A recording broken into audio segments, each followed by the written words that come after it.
There are several components of the sway bar that will need maintenance and can be upgraded. Begin by safely raising and supporting the vehicle.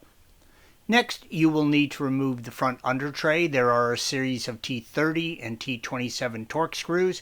Please follow the link provided at the end of this video for additional assistance if needed. You're going to need to separate the tie rod, green arrow, from the wheel carrier at the tie rod ball joint, red arrow. Perform all of these steps on both sides.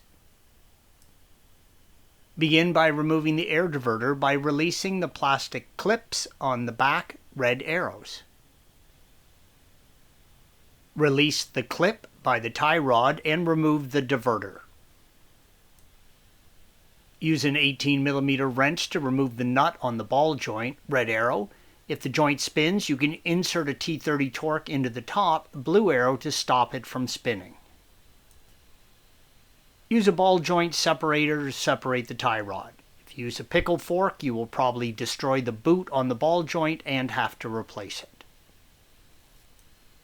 Use a 15mm socket from below and a 15mm wrench from above and remove the two bolts holding the sway bar bracket in place, indicated by the red arrows.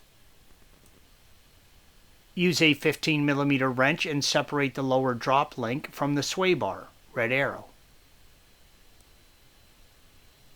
Use a 10mm socket and remove the bracket that attaches to the coolant lines, blue and red arrows. Remove the bolts for the front subframe and cross brace, red arrows, with an 18mm socket.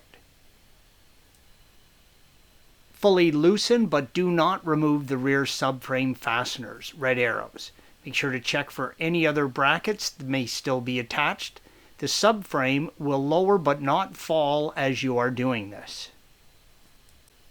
With the subframe lowered, you can remove the sway bar out the front.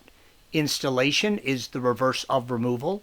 Torque all of the subframe bolts with the following exceptions to 118 foot-pounds. Torque the front subframe bolt and front brace bolt to 74 foot-pounds. Torque the tie rod to 56 foot-pounds and the sway bar length to 64 foot-pounds. Thanks for watching. Be sure to subscribe to our channel and check out another video in this series.